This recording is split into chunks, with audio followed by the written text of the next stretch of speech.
You will hear a number of different recordings, and you will have to answer questions on what you hear. There will be time for you to read the instructions and questions, and you will have a chance to check your work. All the recordings will be played once only. The test is in 4 sections. At the end of the test, you will be given 10 minutes to transfer your answers to an answer sheet. Now turn to Section 1.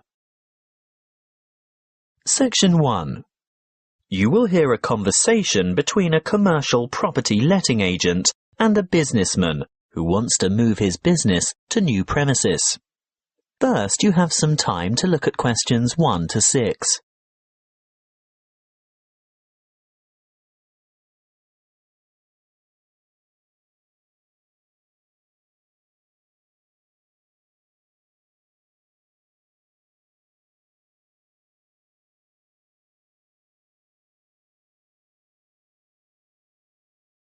You will see that there is an example that has been done for you. On this occasion, only the conversation relating to this will be played first. Good morning. Mr. Rich, isn't it? That's right. Raymond Rich of ICT Industries. ICT Industries. Just a moment while I put that on the form. Mr. Rich said that the name of his company was ICT Industries. So ICT Industries is written in the space. Now we shall begin. You should answer the questions as you listen, because you will not hear the recording a second time. Listen carefully and answer questions 1 to 6. Good morning. Mr. Rich, isn't it? That's right. Raymond Rich of ICT Industries. ICT Industries. Just a moment while I put that on the form. Now, you're looking for new office space, is that right? Yes. Our present lease is due to expire soon, and as the company is expanding anyway, we need to find somewhere to move to. Do you prefer the suburbs, the city, or a commercial zone on the outskirts? Well, currently we're in a very pleasant suburb, but as I said, we've outgrown that building as we've got to move anyway. I think the city centre is where we want to be, right in the heart of things. I see. Anywhere in particular? Yes, somewhere in the vicinity of the main transport centre, because I have a large staff, and car parking in the city is terribly expensive. I think it would be a good idea if we didn't use our cars at all. Exactly what size premises are you looking for? Good question. Something more than the 10,000 square metres we have at present should do it. Shall we say 12,000 square metres? That's probably about right. Yes, I think that would meet our needs. Just how many employees do you have to accommodate? 40 in all, but only 14 will have their own offices. The rest will be in open-plan shared offices. Oh, I forgot to ask. Do any of your employees have extra requirements? Will we need to consider people with disabilities? Yes. Actually, there is one in a wheelchair who'll need suitable access and another who can walk just a few paces. She uses a mobility scooter, so we'd need to make sure all facilities, especially toilet facilities, were suitable and accessible, and we'd also need to be either on the ground floor or to find a secure place by the lifts for Mrs. Jackson to park her scooter. I'll need to keep that in mind when I come up with the property for you to look at. Now, when are you thinking of moving? Well, our current lease expires in August, so we'd like to have the move completed by then, of course. Well, there is a very suitable property that I have in mind here in the city, but the owners want a lease signed by the end of this month, May. Ooh, too early, I'm afraid. I'd be ready to sign up by the end of June, though. Shall we say signed up by the 1st of July and moved by the end of that month? Definitely. Before you hear the rest of the conversation, you have some time to look at questions 7 to 10.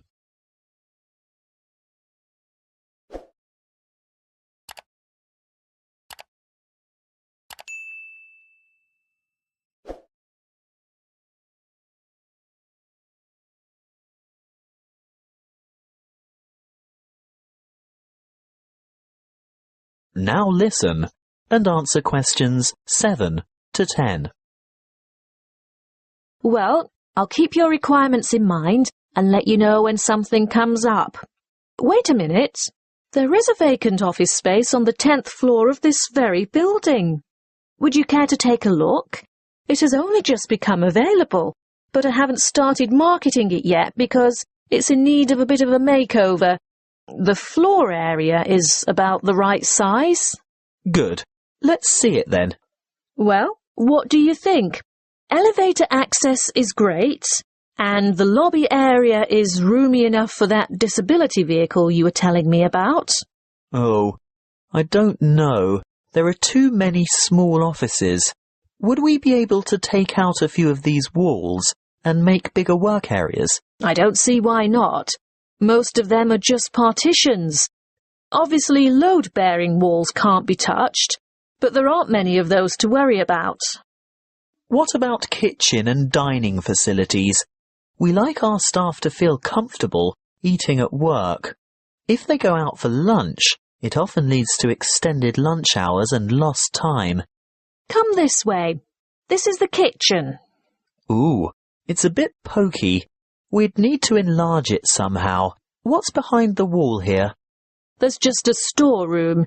You could take out that wall and expand into that space. Then what would we do for a storeroom? Ah, well, see that tiny office near the entrance? It has no external windows or natural light. It would make an ideal storeroom. Yes, you're right. The whole place is a bit dilapidated. Obviously in need of that redecoration you were talking about. And I don't just mean a coat of new paint. I think all the light fittings would have to be modernised. Those broken blinds have to be replaced, and this old blue carpet definitely has to go. I agree. That's something we can negotiate with the owner. But overall, do you think it would fit your requirements? Well, you haven't given me any indication of what the lease would cost. But before we get into that, what are the terms of the lease concerning length of tenancy? Well, generally in the city, leases are never less than 3 years. Oh? I mean, we don't mind signing up for that period of time initially, but we don't necessarily want to have to move after that.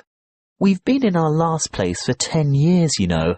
Well, the usual agreement is a 3x3x2. That's a contract for 3 years with entitlement to extension for 3 years, and then another 2 years after that. But let me speak to the owner first. And one more thing. We have to consider the time frame. Remember, my current lease is due to expire in August. Well, with reliable contractors, it shouldn't take more than a couple of months to do the necessary refits. That is the end of section 1. You now have half a minute to check your answers.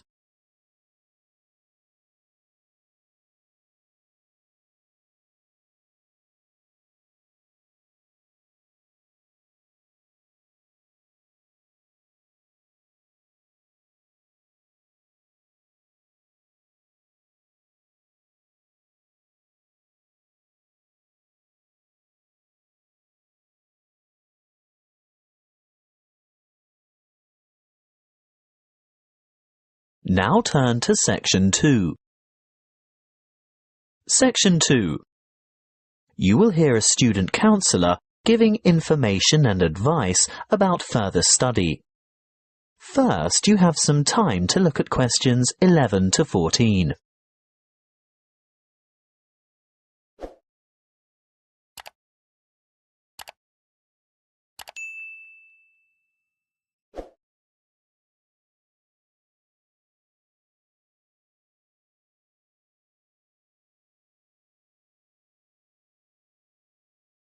Listen carefully and answer questions 11 to 14. Are you thinking about further study? Well, listen to this before you make a decision. It will help you decide if going on to tertiary study is right for you, and it will help you make good decisions for the right reasons. It includes information about student life, what it will cost, and the different ways you can support yourself. What should you think about first? Well, obviously, you're thinking about tertiary study, and it's one of the biggest decisions you'll make in your life. What you decide now will affect the rest of your life.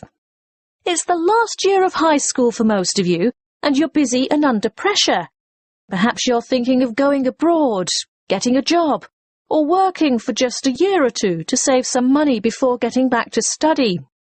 Let's assume you're choosing to continue studying next year. It's important that you set yourself goals and plan how you're going to achieve them. First off, career goals. What career do you want to pursue, or what is it your parents want you to do? Then, you need to think about employment opportunities at the end of your study. Will your qualification assist you in finding a rewarding job? Thirdly, course selection. Exactly what qualifications will you need? For instance, a degree, a diploma, or something else. Now we're down to study goals. The number of papers you can study at a time, and what sort of grades you would like to attain. Before you hear the rest of the talk, you have some time to look at questions 15 to 20.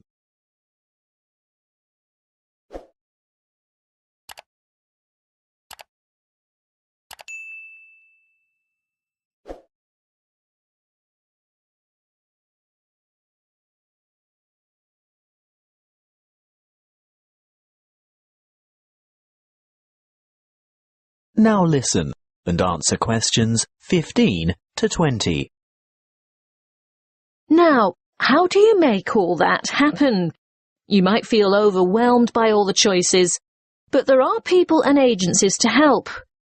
Career Services is a great website with lots of useful information and a search tool for finding courses and providers throughout the country. Then, there are the tertiary education institutions themselves. Universities and institutes of technology, for example, have comprehensive information on their particular websites. You can find out most anything there. Many campuses have a student support association, and they can tell you a lot about what to expect. Don't be afraid to ask them anything. I'm sure they've heard it all before. It might also be worthwhile to make inquiries with potential employers to see if they will fund or partially fund your studies.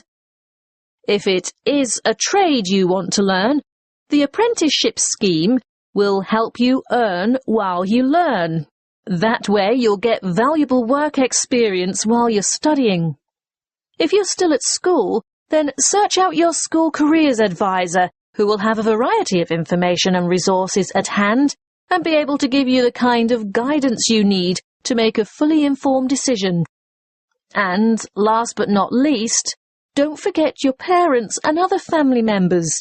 They can be of enormous help too. Oh, one last thing that might help you make up your mind. Have you thought of applying for a scholarship? Some embassies, governments and individual institutions offer scholarships to cover part or all of your study fees. Most large libraries have a comprehensive catalogue of the various grants, awards and scholarships that are available. That is the end of section 2. You now have half a minute to check your answers.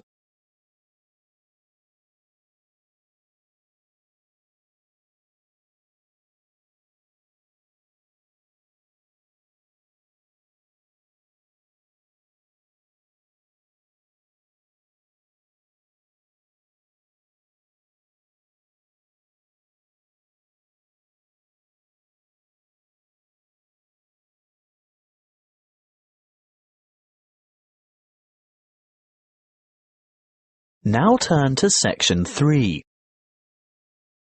Section 3. You will hear a tutor discussing with two students their research for a paper in cyber psychology. First, you have some time to look at questions 21 to 25.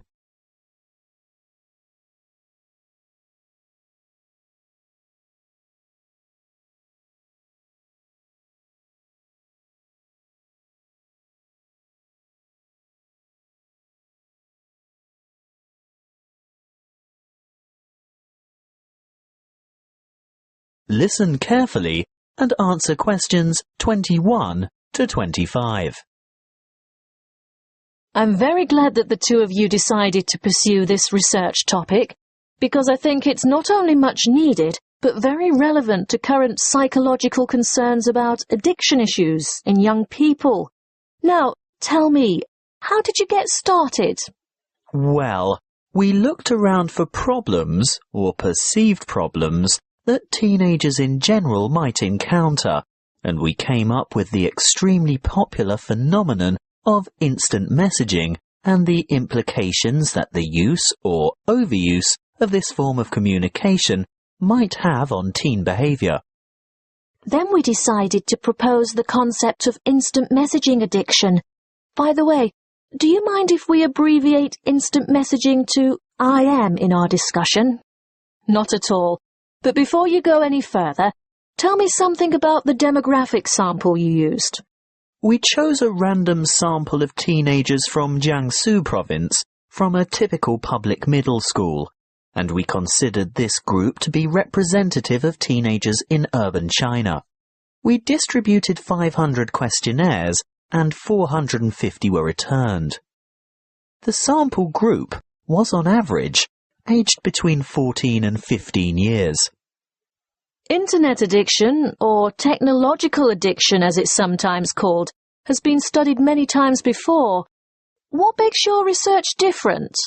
Well, previous studies indicated that internet-dependent students are more likely to use instant communication, but we wanted to find out primarily whether IM addiction actually exists, and if so, what the symptoms are. And secondly, we wanted to know whether IM addiction could be predicted. And finally, whether addiction has an impact on academic performance. Quite a large undertaking. Tell me, what IM addiction symptoms did you identify among teenagers in your sample? We found 4 major IM addiction symptoms, which are remarkably similar to the symptoms used to identify substance dependence. Although here we're looking at behavioral addiction, not chemical addiction to drugs, alcohol, or the like. Yes, loss of control was a significant factor, which indicates that the addicts had less self-discipline. They could not control the amount of time they spent on IM, and they neglected their schoolwork, as well as other responsibilities or obligations they might have. Obviously, academic performance was adversely affected. I'm sure that led to a lot of complaints from family and friends, not to mention teachers. Yes, of course. Another symptom was, as you would expect, a preoccupation with instant messaging. They would be annoyed if interrupted when chatting online, and they would feel depressed and moody when they couldn't. They would go without sleep in order to chat, and when they were offline, they would still be thinking about online chatting. As in chemical addiction, they would need to increase the dose, in this case of IM time, to get satisfaction. That sounds quite disturbing. Yes, and as you can imagine, loss of relationships due to overuse of IM was a factor too. The addicted teenagers would rather chat online than go out with friends or spend time with family, which jeopardized their social relationships and their educational opportunities. The fourth addictive factor we found was escape. These teenagers used IM as a form of escape from reality and responsibilities. Before you hear the rest of the conversation, you have some time to look at questions 26 to 30.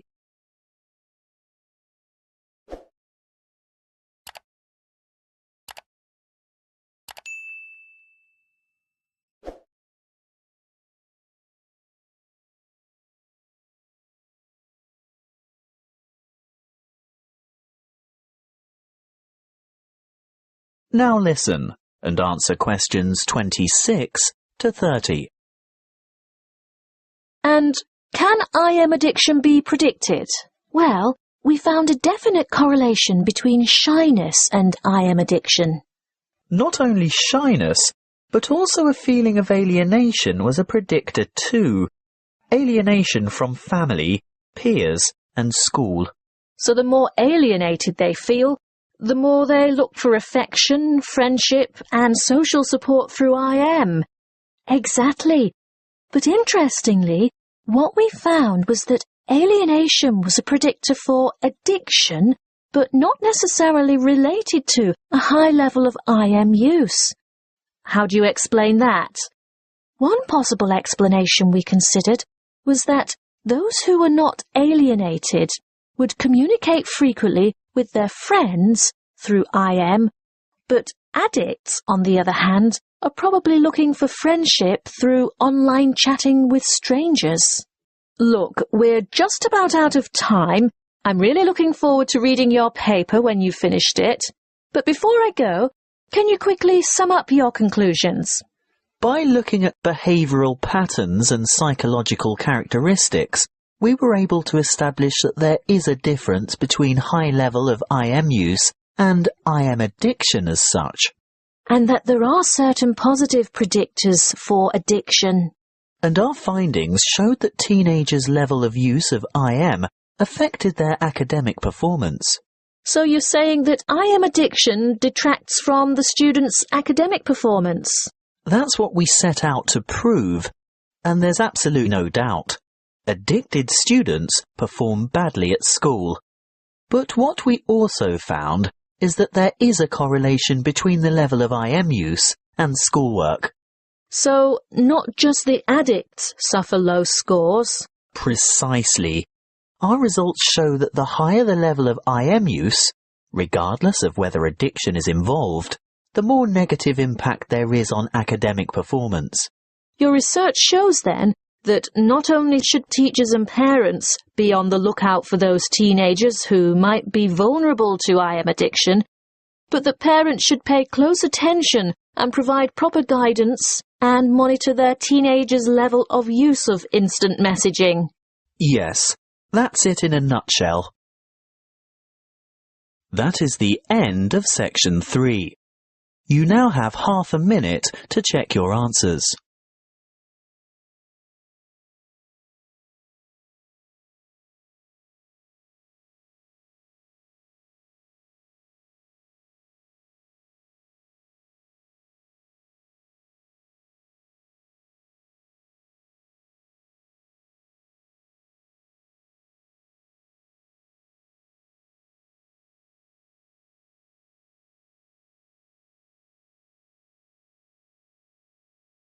Now turn to section 4. Section 4. You will hear a geography lecture on the British Isles. First, you have some time to look at questions 31 to 40.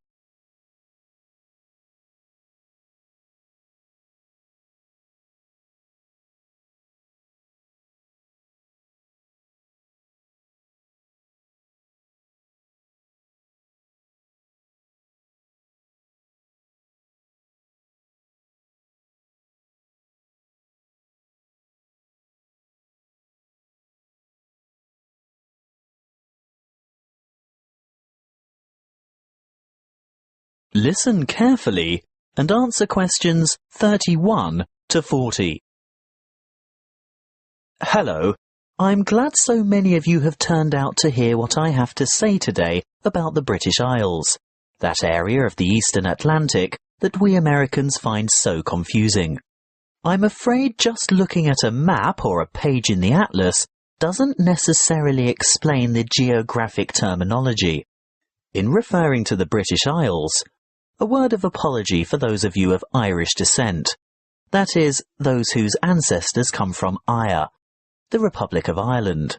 No matter how geographically accurate the place names that I use today are, some of you will be understandably upset to be included in anything termed British.